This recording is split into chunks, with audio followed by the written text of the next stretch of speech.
Au cours d'une conférence de presse, le gouverneur du Nord-Kivu vient d'éclairer le lanterne de sa population au sujet de deux questions, à savoir l'assurance de toute la communauté internationale à accompagner les efforts du chef de l'État Joseph Kabila. Cette assurance de Mary Robinson, envoyée spécial secrétaire général des Nations Unies, dès son retour de Kampala, accompagnée des envoyés spéciaux des États-Unis, de l'Union africaine, de l'Union européenne, Mary Robinson voudrait que désormais on ne parle plus du M23, que l'on cesse de parler des viols et atrocités des groupes armés FDLR et M23 et autres.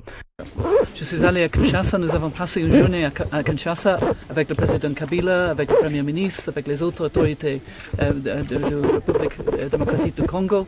Puis nous sommes allés au sommet à Kampala où les chefs d'État ont décidé qu'il faut essayer une fois de plus pour un temps très court le pourparler de Kampala. J'avais insisté sur le part de nous cinq, sur le part de la communauté internationale. Il ne faut pas faire des erreurs du passé. Alors, il ne faut pas que les gens qui ont fait des crimes mauvais jouent un rôle. Il ne faut pas l'amnistie pour les gens qui ont fait des crimes. Il ne faut pas qu'on les intègre maintenant, ou bien dans l'armée ou bien au niveau politique.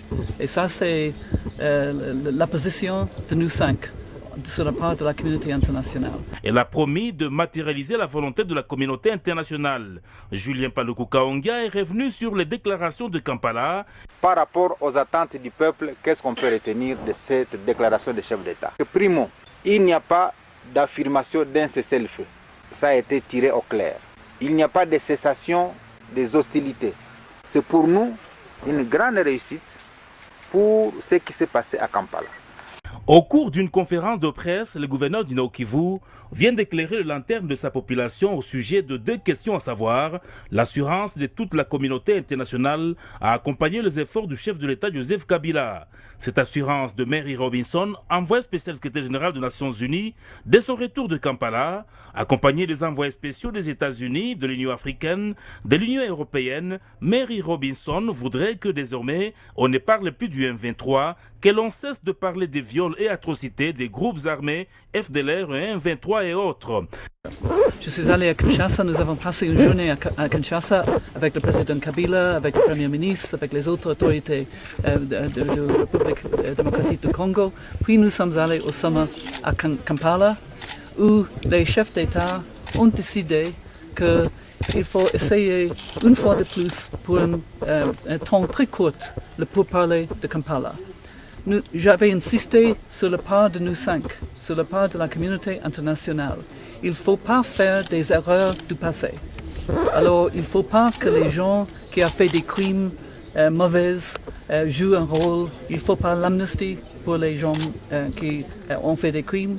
Il ne faut pas qu'on les intègre maintenant, ou bien dans l'armée ou bien au niveau politique. Et ça, c'est la position de nous cinq, sur la part de la communauté internationale. Elle a promis de matérialiser la volonté de la communauté internationale. Julien Paluku Kaonga est revenu sur les déclarations de Kampala.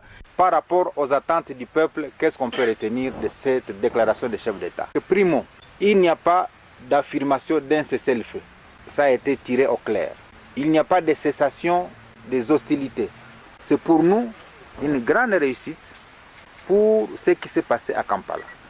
Au cours d'une conférence de presse, le gouverneur du Nord-Kivu vient d'éclairer le lanterne de sa population au sujet de deux questions, à savoir l'assurance de toute la communauté internationale à accompagner les efforts du chef de l'État Joseph Kabila. Cette assurance de Mary Robinson, envoyée spécial secrétaire général des Nations Unies, dès son retour de Kampala, accompagnée des envoyés spéciaux des États-Unis, de l'Union africaine, de l'Union européenne, Mary Robinson voudrait que désormais on ne parle plus du M23, que l'on cesse de parler des viols et atrocités des groupes armés FDLR et M23 et autres.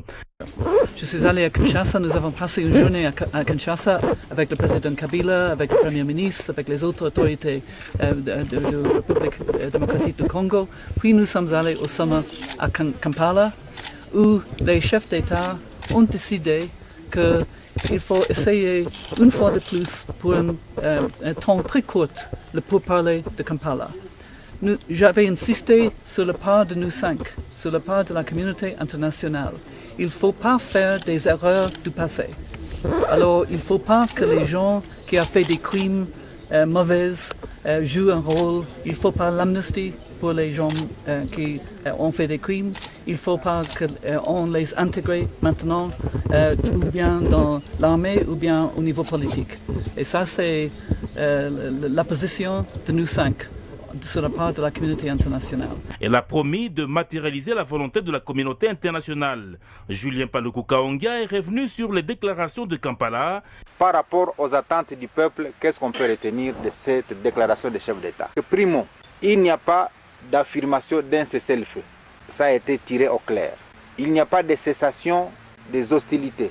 C'est pour nous une grande réussite pour ce qui s'est passé à Kampala.